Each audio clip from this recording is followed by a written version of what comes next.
This is Bruce Friedman of Adult Site Broker, and welcome to Adult Site Broker Talk, where every week we interview one of the movers and shakers of the adult industry, and we discuss what's going on in our business. Plus, we give you a tip on buying and selling websites. This week we'll be talking to Evan Seinfeld of Is My Girl. Adult Site Broker is proud to announce Adult Site Broker Cash, the first affiliate program for an adult website brokerage. With Adult Site Broker Cash, you'll have the chance to earn as much as 20% of our broker commission, referring sellers and buyers to us at Adult Site Broker. Check our website at adultsitebroker.com for more details. First of all, today, let's cover some of the news going on in our industry. The San Francisco Porn Film Festival concluded last weekend, and organizers are celebrating the success of the inaugural event, which was entirely online on pinklabel.tv. A crowdfunding campaign earlier this summer surpassed its original goal of $7,000 and eventually drew just over $11,000 to cover artist fees for over 100 participating filmmakers, guest curators, and moderators, equipment and broadcasting tech, and closed captioning in several major languages, among other needs. The event drew over 1,500 attendees, with most of them viewing on laptops. A small number watched on mobile devices, tablets, and AirPlay. Originally planned as a 2-day in-person theatrical event, the festival blossomed into a 5-day virtual attraction presenting 90 films, including 5 short film programs, plus Q&As and filmmaker talks, followed by a full day of recorded programs on demand for those who may have missed a live event or just wanted to watch again. Adult actress Brandy Love and conservative activist Terry Schilling recently debated the issues of age verification and keeping minors away from adult content on the internet for the right-wing site dailycaller.com.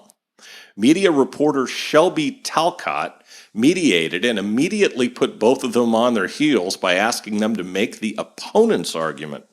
Schilling said the best thing about porn is that it opens up opportunities to open up the conversation about sex. Brandy's argument against porn was accessed by the under-18 crowd. Schilling is a proponent of reforming Section 230 of the Communications Decency Act. Brandy came down on the side of digital ID, which she said would be just like having a driver's license. Love argued that responsibility needs to be on the person uploading the content. By opening up companies to sue happy people or potentially people that want to abolish a particular aspect of the industry, meaning adult, that leaves these companies wide open. By having a digital ID, which is no different than having a driver's license, this would be attached to your age, your name, and all of your information. The pretrial hearing in the Mercedes Carrera criminal case concerning multiple child sex abuse charges against her and her husband, which was supposed to happen last week at the Rancho Cucamonga Courthouse in San Bernardino County, California, has been postponed one more time, this time until December 17th. The pretrial hearing, the crucial date that would determine the jury selection process and the date of the beginning of the actual trial, has already been postponed numerous times, most recently last month. Carrera and her husband, Jason Whitney, were arrested after a police raid of their home on February 1st, 2019. Carrera and Whitney have been in county jail without a trial for almost 19 months, first without bail and later after they had to liquidate all their assets and had no source of income due to their incarceration, with bail set at $2 million each. Now let's feature our property of the week that's for sale at Adult Site Broker. This week we're featuring a premium tube site. The owner originally bought a tube script but revised it by adding the following: an option for premium videos on a pay-per-sale basis, multi-language functionality, tabs, banners in different sizes with the option to add keywords and view stats, a pop-under script, a pre-roll system to show pre-rolls on VR as well as 2D videos, and an option so you can import embedded content in bulk from other tubes. The site has over 20,000 non-exclusive videos and trailers, The site acts as an affiliate for all the studios and earns on a rev share or PPS model while sending traffic to those sites. The traffic is 90% direct and 10% affiliate. This is a great custom tube site for a company that already has traffic to send to the tube that they want to monetize. Everything is plug and play. This is an outstanding product for campsites, tubes, or other sites that want to better monetize their traffic. And it's selling for only $125,000. Now time for this week's interview. My guest today on Adult Site Broker Talk is Evan Seinfeld, a legendary figure in our industry as well as the music industry and owner of Is My Girl and Is My Guy. Evan, thanks for being with us today on Adult Site Broker Talk. Hey, Bruce, thanks for having me, man. Pleasure to join you. Pleasure's all mine. Now, Is My Girl is the world's first and only true adult premium social network in the age of fan platforms like Onlyfans. Is My Girl is the Facebook of social engagement between influencers, models, porn stars, cam girls, and their fans in a truly interactive exchange. Models keep 80% of what they make, and they benefit from promotion to millions of social media fans and millions of website visitors. Is My Girl's next generation technology provides models with 10 different ways to make money, all from one convenient dashboard, including real HD pay per minute live streaming. The best part is that models can do everything from their phones, which is awesome. Fans and users have an up close and personal experience with the models. And Create Media has also launched sister communities like Ink Girls, which is a collaboration with mainstream tattooed lifestyle brand Inked. They've also started Is My Guy, which is their male model and influencer site. Models on Is My Girl can friend each other and join the conversation. Is My Girl is growing month to month at a huge growth rate. And in the wake of the pandemic, their signups were up a whopping 50%, which talk about turning lemons to lemonade, Evan. So tell us a little bit about yourself and your career history. And I'm sure you could go on for a long time there. I definitely can go. Thanks for that great read and introduction there, Bruce. Sure, we have to hire you after this as our, like our promotional, speaker. Like, okay. You read all the copy and I'm for hire, man. I'm always for hire. So me too, buddy. Me too. So, okay. So my story is long only because I'm old. I've lived a lot of lives, but I'm from Brooklyn, New York. I started my career in the music business. I was the founder and lead singer and bassist of a band called Biohazard, and we had a 25-year career with a dozen studio albums, and we sold over 5 million records in the 90s, and we toured with bands like Ozzy Osbourne and Metallica, Pantera, Slayer, Wu-Tang Clan, Public Enemy, Radiohead, Coldplay, you name it, we played with them, the Red Hot Chili Peppers. Had a really great career, and out of the second half of that career, it's always through a friend. My life, it's like always through a friend, And then my A&R guy, who I wasn't even working with anymore because we had signed the band to Roadrunner and later to Warner Brothers, introduced me to somebody, to his wife, who was an attorney who represented actors. Incidentally, a bunch of actors who were on a series on HBO on the first season of a series called Oz, which I was an immensely huge fan of the show. And it turns out some of the guys from the show were fans of my band. And I got introduced to Dean Winters, who, if you don't know the Allstate commercial Mayhem Like Me.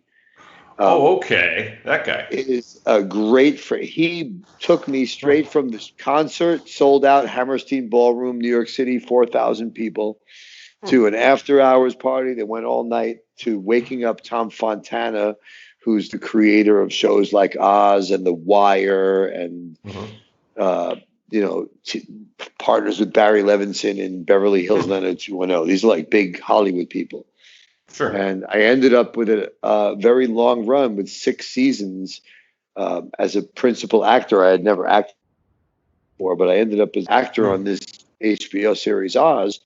And this ran, many years, and I got to work with, like, as a matter of fact, the guy who I played opposite was J.K. Simmons, who won the Oscar for Best Actor last year for Whiplash. Wow. So it's really funny because I'm no trained actor. I've probably taken less than 30 acting classes in my life, but I was tutored on set. They obviously paid off. Well, you know what? I got like on the job training from guys like that. Like, even if you're a bad actor, if you're acting across somebody really talented, they can make you good. Sure. So there's definitely that. And out of the end of that part of my career, I was the Oz's final season. I made it all the way up till the end because they used to kill a lot of people. And I actually have an interesting factoid that I had the most registered kills of anybody on that show. I killed a lot of people on TV. There you go.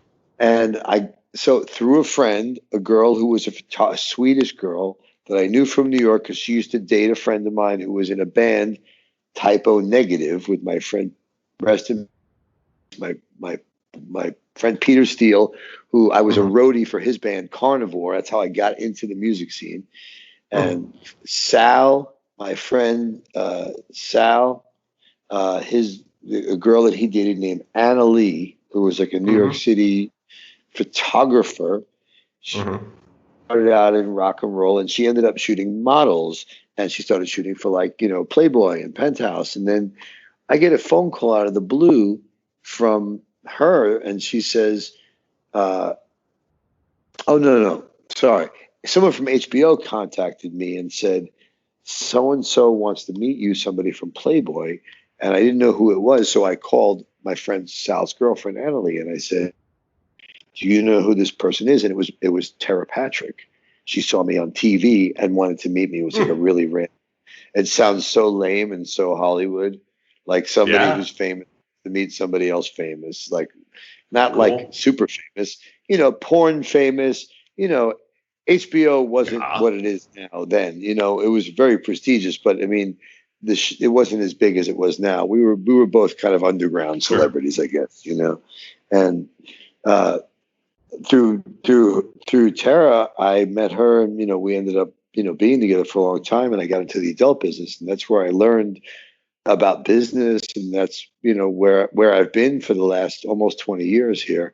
I founded the company TerraVision, turned it into a whole bunch of revenue. I wish I would have known you then, Bruce, because we were actually got pretty close. That was right around the time that Jenna Jameson and did Club Jenna deal with Playboy, and we ended up doing our cable deal with Hustler, and you and I'll talk about that later. But I've always come at the adult business from a very connected dot standpoint of like, here's the audience, here's the great content. Let's give them some great interactive technology. Let's give people a great experience. Let's give people what they want. Sure. I really enjoyed a lot of success. I built a bunch of companies, and about 4 years ago, my good friend and partner Don, who is the owner of Inked,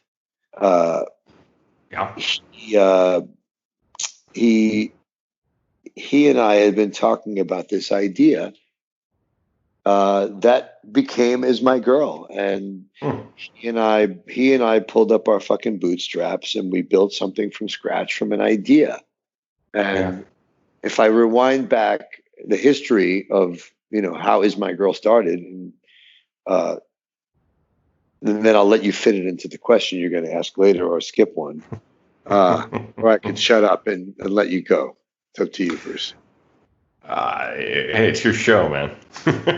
Well, anyway, so I'll tell this part of the story, and then I'll let you go over. Anyway, we had this idea to build a social network to give back to the community that helped Inked and me in the adult business, for us to kind of give back to our community, saying it's always seemed lopsided. It's always seemed like we own the content, him owning magazines, me owning websites and movies, where, I pay these amazing talent, the fee that they want, and I own tens of thousands of scenes of, adult content, which today I don't think has any value, really.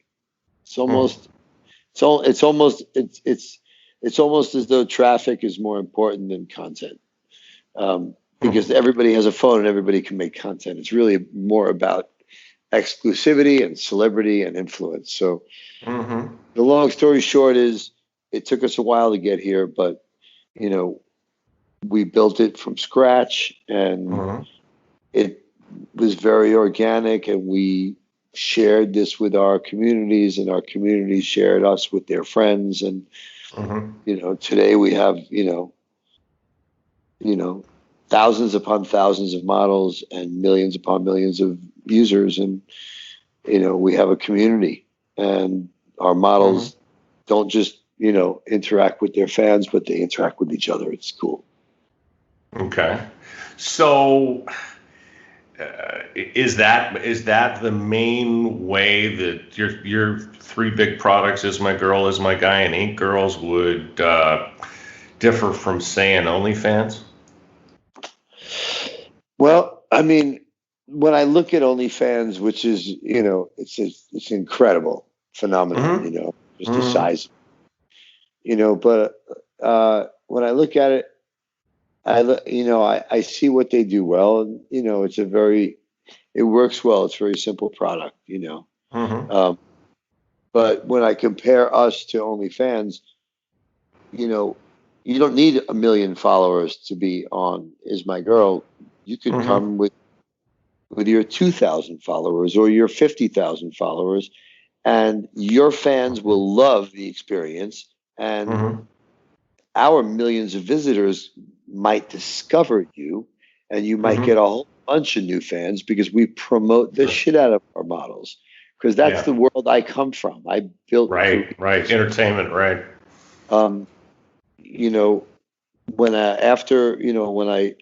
When I met my wife, Lupe, my wife is Lupe Fuentes, who was arguably the biggest adult internet star of all time, when she was known as Little Lupe. She had a website that was 3,000 in Alexa for a single girl site. Never saw something Crazy. like this. Yeah, imagine this. Imagine I get a message on MySpace from my now wife, and we've been 12 years together, and she said, "I like the job you're doing with your wife. You're a great manager. I'd be interested in working with you. I'm a big star in Spain. I have a website. Maybe you heard of it, littlelupe.com." And I went and looked it up, and it was literally like 2,900 in Alexa. And at the time, I owned and managed terapatrick.com, which made a lot of fucking money. And we were partners at the time with, I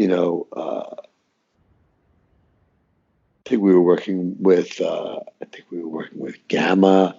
We were working with Gamma, with our friends at Gamma. And it was really funny because, I saw the amount of traffic, and I was floored. And I said to my wife, "Come to America and we'll talk business." And she showed up, and we fell in love, and we've been together 12 years. And she and I built several companies, and, had a lot of success in the space as well.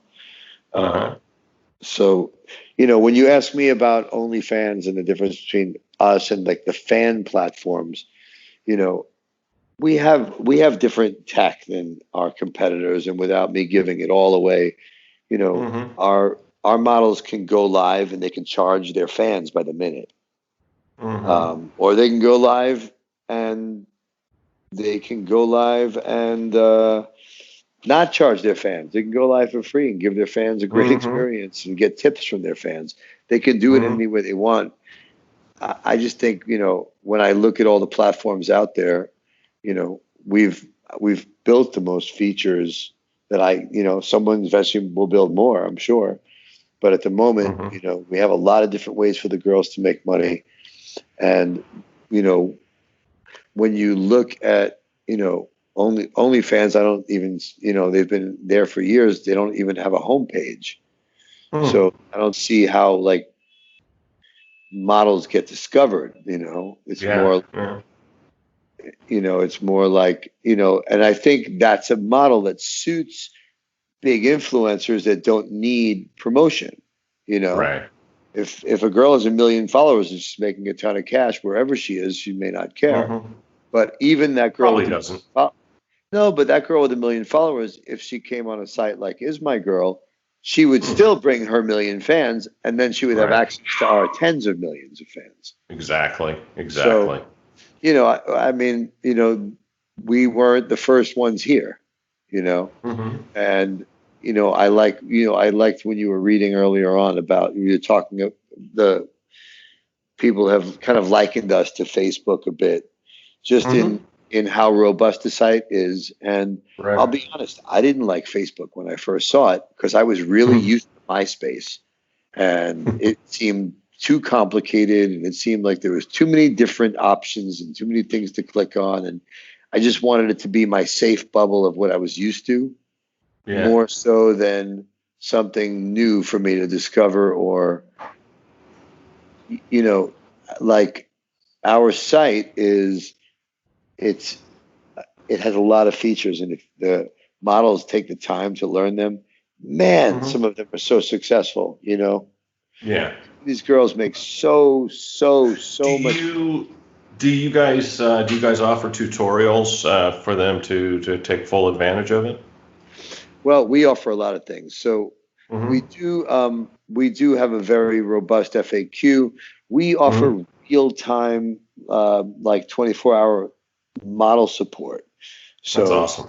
Like the bottom in the chat box, if a model doesn't understand something or she has a question, she can ask. And we always have direct messaging. We have a team we call our model community managers. And we have a couple of people in a couple of different places in the world to speak a couple of languages to give somebody some assistance, because what we hear talk to models is what they like about other platforms and what they don't like about other platforms. And what we hear across the board model and about every platform is people want somebody to here's what I can tell you. If you're a model and you're on Is My Girl and you send a request for anything, a question for some support, or you want something special, you need a special pricing, whatever. We're really engaged with our model community. And if some model has an idea, half of the features on the site came from our models' ideas. As it should be. Do you guys survey, by the way? Do you survey your models? It's interesting. We've never done a survey like please vote on this, yes or no, per se. But what we do is we look for the positive engagement. So like for 420, we say, hey, all of our models who love to smoke weed would like to participate in this free live stream. We're going to smoke weed with our fans, hosting it right here on ismygirl.com/live. Right. And we made it totally free to all the fans. That's fun. Right. That's fun. And hundreds of models opted into it. I'm sure they did. I'm more of like a coalition of the willing in terms of like who wants to do this or that. But it's funny that you mentioned service, because we've been talking about that internally to get our models more about what they like and what they don't like on the site. Because now that we have all these features, what we're really working on is, refinements and those little nuances that the user experience, great for either the model sorry, not either, but for both the model and the fans, the users. Mm-hmm. Mm-hmm. You gotcha. So tell me more about your company, Create Media. Well, Create Media, we are an idea machine. We're the partners. We have some really amazing partners and some very successful and very smart people. I try to always be the dumbest guy, the dumbest and the dumbest guy in the room who's who had to read. I doubt that. I try to surround myself with smart people. Yeah, well, and especially people who are really good at what they do. I love being around people who are like. Yeah, I've talked to you, Evan. I don't think I'd find you to be close to the dumbest person in the room, but it's nice of you to say that anyway. I didn't say I was dumb. I said I want to be the dumbest person in the room. I know. I heard. I'm actually pretty. I actually think I'm. I don't think you're. I don't think you're succeeding at being the dumbest man in the room at all. That's what I was going to say. But anyway, yes, you are very smart. Anyway, well, thank you, Bruce. I try to think. The way I grow these days is, my wife and I are kind of spiritual, and we listen to a lot of self-improvement and self-development things. And like I wake up every morning and say I don't know anything, so I can learn everything. I can have my mind open. That's a good way to look at the world. When I think I know something, I get in trouble. Don't we all? So tell me more about the company where you were starting to talk about it. Well, our partners are, like I said, our partners are the people that own Ink. Our partners are the people behind StreamMate, the biggest campsite in the world. And, we have long arms because, we have reach into different spaces. And I love sports. I'm a football fan, and I think of a lot of things like a team. I really love team. And I love to, I love to know that if I'm, that if I'm the bell cow running back, you can give me the ball. I'm going to run full speed every time and do my best, and I also want to make sure that I'm coordinating with the head coach, that I have a good lead blocker and we have a good line, so I can do my job well because I have a great team around me. That's the only way to go. Yeah, that's the only way to go. So go ahead. I'm sorry. Create Media. What we talk about is, when people ask us what we do, I say we build communities. We build technology, we build structure for people to populate. Without the people's content, without the people's personalities, without the people's social media, it's just an empty website, So we really do build communities. And like, for instance, I'll mention it on the site because it's going to probably make an announcement in the next, we just set up a site. If you go to, you'll love this, Bruce, because you live in Thailand, so you'll know what this is. If you go to pineyebabes.com. What is that now? Piney Babes. Spell that. Piney? No, Piney. Piney. Pinay. Okay. Babes.com. Yeah. This takes you to our Filipino model website. So a lot of people who may not be familiar with Is My Girl, we have tens of thousands of verified models on our site. It's huge community. We have models in like 70 countries around the world, and we had some girls from the Philippines sign up, some influencers, some girls from Playboy, some girls from FHM, a bunch of these car show girls, a bunch of girls who were really viral on TikTok. And, our site pays out a lot of money. We pay out millions and millions to models. Right. And caught fire with some of the biggest influencers in the Philippines, and some of these girls started making a lot of money, like $50,000 a month money. Oh, geez, that's like that's so wealthy for the Philippines. My God. Even somebody who makes $10,000 a month, Bruce, $10,000. You live in the Philippines in a village. Yeah. You are a person. You're a force now. You can not only the site's beautiful, by the way. I'm looking at it and it's like, wow, look at these girls. Well, Filipino women are stunning. Well, it's funny. So one of the models, who we actually didn't meet through any of this, a model that we recruited through.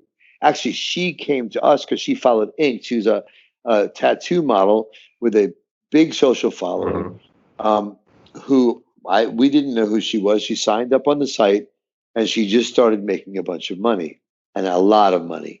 And she went on her Instagram, and she was crying and speaking in her in Tagalog, in her native language, right? Crying, and all of this, emojis and screenshots about money and money and money and money. And she sent screenshots, and every time she makes a sale, she gets a confirmation email. And she was selling, I won't speak. I'm not going to talk about her money because it's her personal business. But the models, her name is Mimai, and he was one of our foundational models in the Philippines. And she's extremely successful, but her story was beautiful because she was a single mom, and she is a single mom, and she takes care of also her mother, I believe. Please excuse me, I apologize if I'm getting this wrong, Mimai. But she shared with her friends, she said, hey, if any of you want to make money, she said, I made more money in the last 2 days than I made in the last year.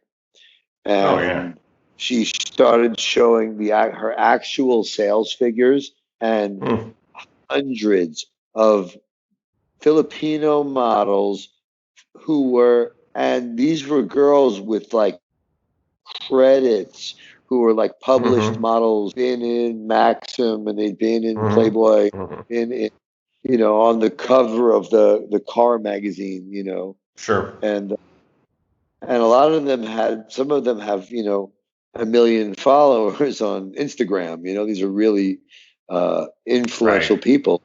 And it kind of went viral in the Philippines to the point that we have so many of our top models are Filipino that we decided to make a site. So we made this for them, kind of as a tribute, because it's such a, on our site, we don't really do categories, because we're a social site. We're not a porn site. So we don't have and I have no issues with the adult business. It's just, that's not what this site is. You don't go here to look to type in big boobs or, a hair color type. This is more like discovery in a social way. Well, if you follow people, you should do that. You should do that here too, as long as you keep nudity off of it. Here was the thought process, is that they don't do that on Instagram. They don't do that on Facebook. People are people, less than a commodity. And we kind of like to let people self-define their brands, and we'll give people sort features by who's trending, by who's new, by who's the most followed, by who's the most popular, by who's been on the site the longest. But we are judgment-free social media. My dream is that we become, really a pay social network. Not, it wouldn't matter what people were doing and what they're selling, but we really believe in inclusion and no judgments. And, we're not trying to categorize people. I think it's wrong. I think, especially in the social climate. Sure. Oh yeah. Absolutely. Well, also, people aren't quite as PC too, out here, though. Yeah, but I don't live there or here. I live in the social media internet space. You I know what I understand. mean? I get So it. I I also live in downtown LA, which is the epicenter of the social justice movement and the protests. I know. It's been going here for a minute, and uh, it's Hmm. actually, you know, everyone around, everyone that I know and sees around just sees so much actual positive change and conversations starting and people It's really about open time, huh? their minds. It's a little fuck there. Everybody's a little late. I was taught. Oh I yeah, was. just a few hundred years. Yeah. Yep. I get Just it. a few I get hundred it. years. Hey, Yep. I saw recently that you brought a very, very notable industry veteran onto your team. You want to talk about that? Sure. You now have the exclusive because we haven't really announced it. It's going out today, I thought. Did you Hmm. see it online? Is it out? I did. I did. Okay. Yes. Oh, okay. So starting over. And keep in mind we're not going to be running this week, so it'll be old news by the time this It'll be runs, but that's evergreen okay. by then. It'll be evergreen. Exactly. Okay, so yeah, so we're really happy and proud to announce that we were fortunate enough to be able to bring Michael Klein on as the president of Create Media to, oversee operations and, new business and, so many things that he's great at. Michael has such a rich history. Hmm. Um, you probably know as much of his history as I do. Oh, sure. Uh, but Michael was how I met Michael was he became the president over at Hustler at Yeah, LFP, Larry LFP, Flynt, right? Yeah. where he was for 12 years. And Michael built Hustler TV from the ground up. Right. So in what year was that? That was, I'm going to Mm, say, I'm been a going to while. say 2005. Hmm.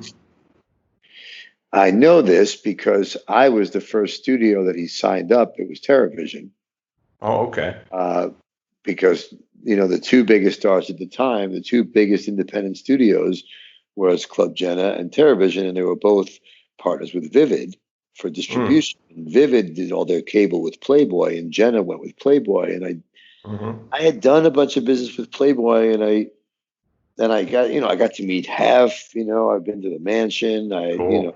got the T-shirt and everything. And as much as I thought the brand was iconic, I really didn't love. I didn't see it as a viable way to really sell porn. Hmm. Think I didn't like their business. I was like, nobody wants 1X porn or this non-rated, not like Hmm. it was just like they were trying to sell you a blowjob with a condom, you know. Um, and somebody said I was arguing with somebody about it. I was like, I don't want to do a deal with them because I had one of the biggest studios at the time, and our movies were really valuable. We were getting tons of money for them on broadcast. Yeah. And I had done this project with Larry, an interactive movie that we won like an AVN award for like best-selling movie. The most Larry Hmm. Flint inspired me. We were talking about, you think we're going to win an award for this? Larry put up a lot of money. We put a lot of time and creativity and promotion and marketing, and it was Hmm. it was called Interactive. It was groundbreaking because in the DVD authoring, there was like options. You're watching the movie and the girl answers the door and she says, "You want to come inside?" And you get to choose with your remote control to go inside or not. And depending on what you chose, the outcome was different. And it was kind of like in between Cool.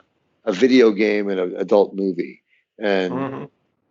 I asked Yeah, Larry, pretty groundbreaking at that point. yeah, and I said to Larry, I said, "Do you think we're going to win an award?"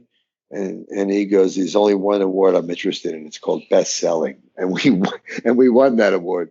But I met Michael, and Larry believed in giving people what they wanted. And Larry thought he's going to launch a fucking triple X porn channel, and he did. And, you know, wildly successful, hundreds of millions of dollars. And Michael with Larry, you know, Michael was the broadcasting genius who came, you know, mainstream broadcasting. You know, Michael had worked at Showtime and SpectraVision and In Demand and On Command, and every place that you could imagine. He touched a lot of places, and, you know, and Michael and I became friends. But I really enjoyed working with him, and we ended up a deal with Hustler TV and part of the launch. You know, we enjoyed a lot of success from that deal as well. And like for me to be able to turn around, you know, all these years later, you know, and have access to a guy of his experience and track record, you know. Time to feed your boy there. Listen, I'm not feeding him. Michael's a really smart guy. Michael, you know. No, I'm talking about the dog. Okay. All right, you could edit that part out. Nah, it's okay. Hey, around here, that's beautiful noise. Go ahead. Oh, okay. So, yeah. So we're excited to have Michael on board. You know, the intent is for us to grow, and, you know, we want to be the premium social media for the world, for influencers. Doesn't matter if you're, you know, male or female or non-binary. It doesn't matter how you identify. You know, we're all inclusive, all welcoming, not judgment-free zone for people to monetize their social media fans and ours. So you mentioned that you had been in the music business for a long time. How has that experience helped you in the adult space? Good question.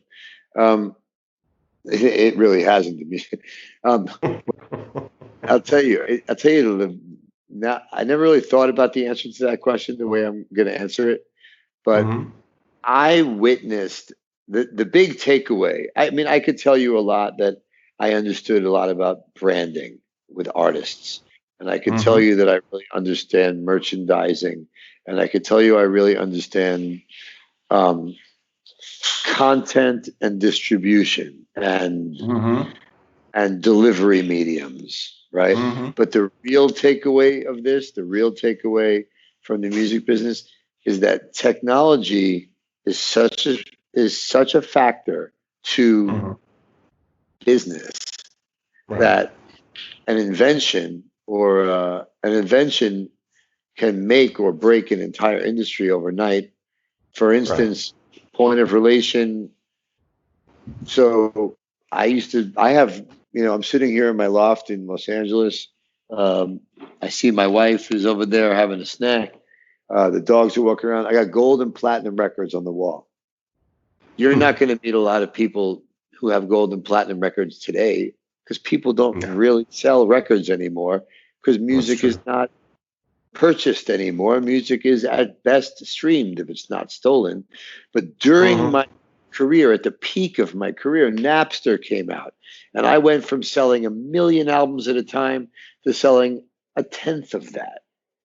Now, you say today, if you sold 100,000 records, fuck, you'd be really successful, you know. But in those days, 100,000 records was 100,000 records, and I understand. It was only as big as it was. So, you know, how does this apply today? So when I was talking about making movies and owning a studio and doing broadcast deals in the adult space, you know, and I had pay sites and things like that, and I was already involved in live streaming, you know, would we have known that it was going to be about having a platform where people made their own content? You know, did I know in the music business that the main artery of revenue, selling the music, which is the product, was going to go away, and everybody else was going to say, okay, we'll make money touring? We always made money touring.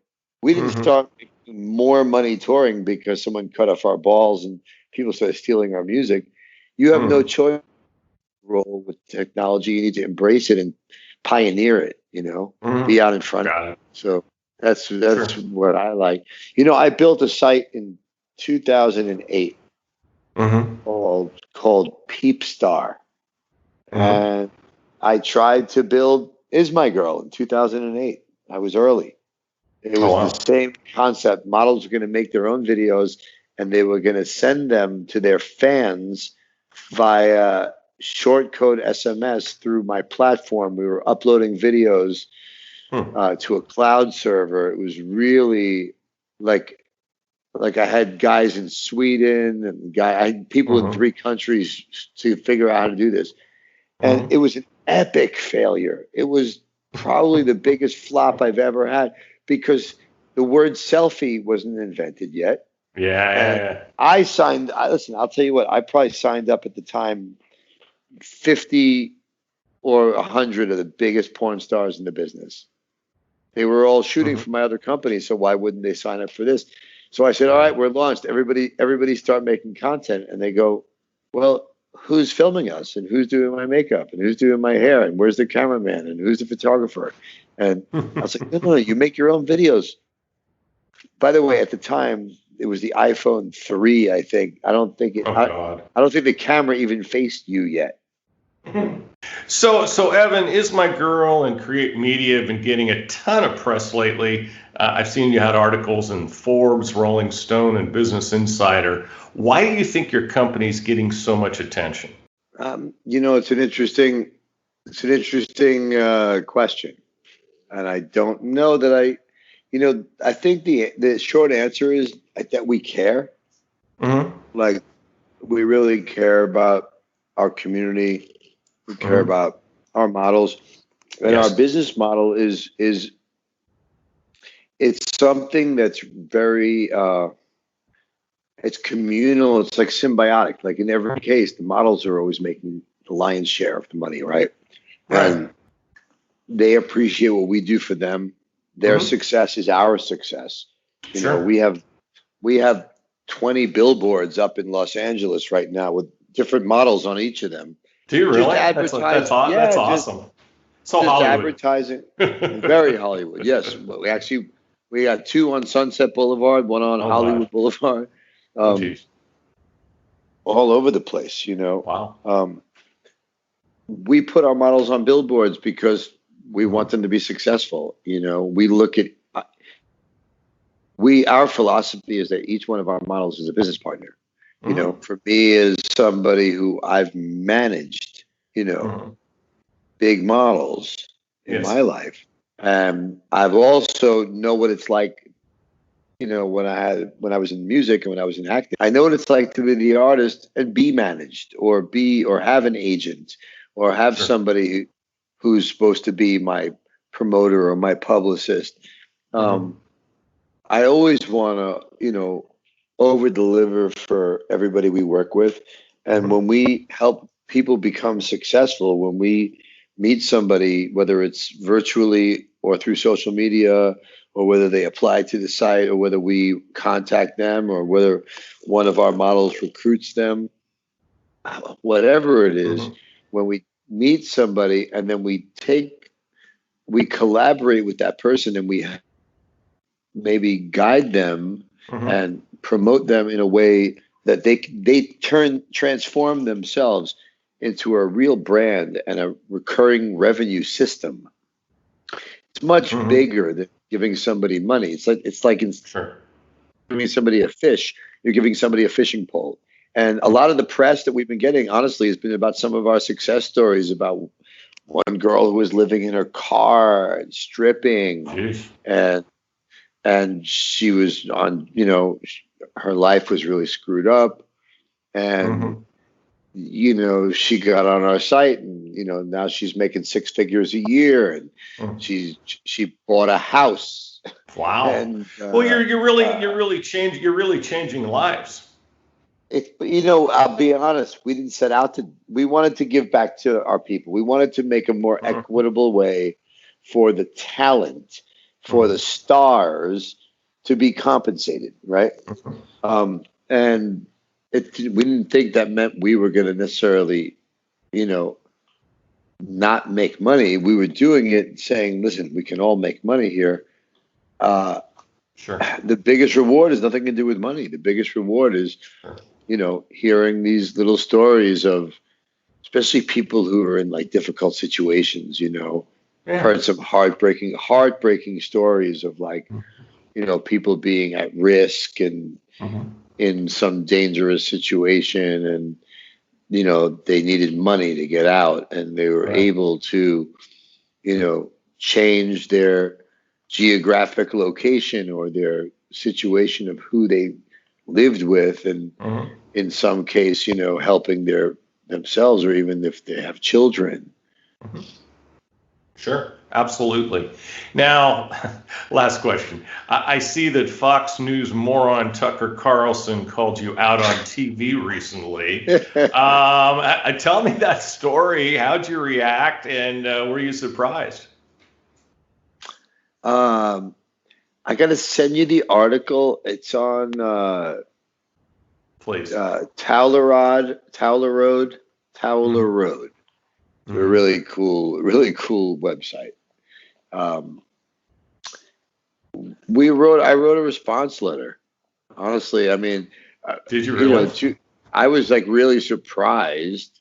Like. Well, what did he say? What did he say? Oh my God, Tucker Carlson went on this. So I'll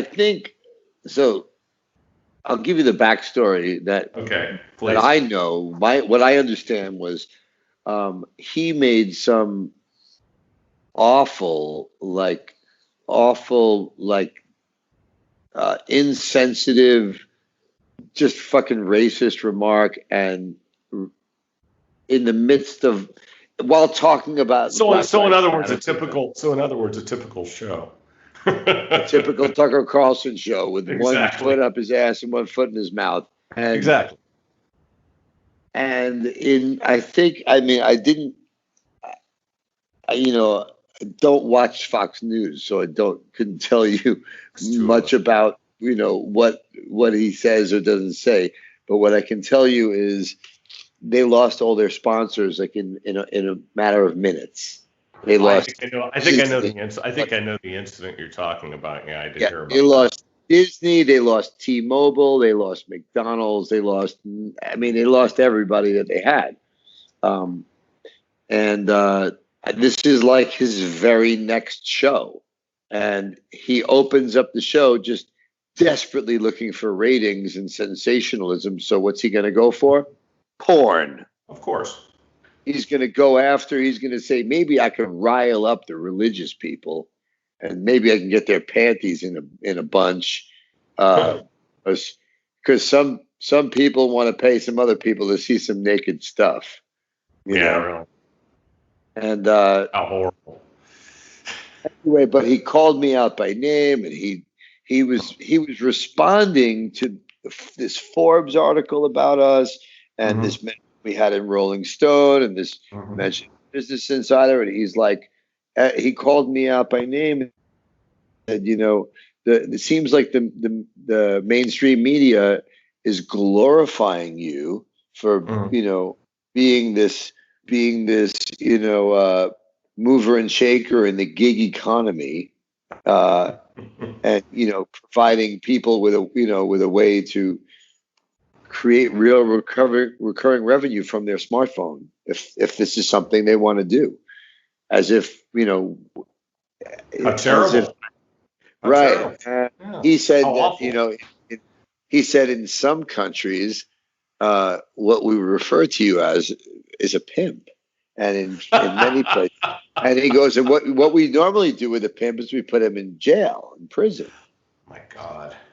So we wrote back something, and we gave him a little salt. I think we said something to the effect of, obviously you're grasping for ratings by even mentioning us, and it's we see that you've lost all these sponsors because of your insensitive comments, and if your show is really hurting and you need cash, we welcome you. We will let you keep 100% of the proceeds if you want to set up an Is My Guy account. And you don't have to necessarily get nude, I said, I think we said something about, He'd be a great cuck though. we said, yeah, he really looks like a cock, but we were like, maybe you want to be polishing some of your Civil War figurines in your long underwear or something. We said something funny. I don't know. I love it. I'd love to see a copy. I'd love to see a copy of it. Yeah, it's online. Just Okay. yeah, some website. I'll give you the link. Yeah. I think it says some web. I think it's Tal the Road. They said that I expertly. They said owner of this adult site expertly trolls Tucker Carlson. I mean, that guy's such an easy target. Not just any owner of an adult website, and you're dealing with the wrong guy. Yeah,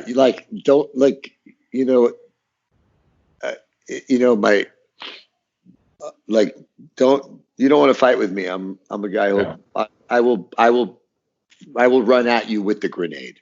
I'm a New Yorker, man. I'm not afraid of you. There's nothing you can do to me.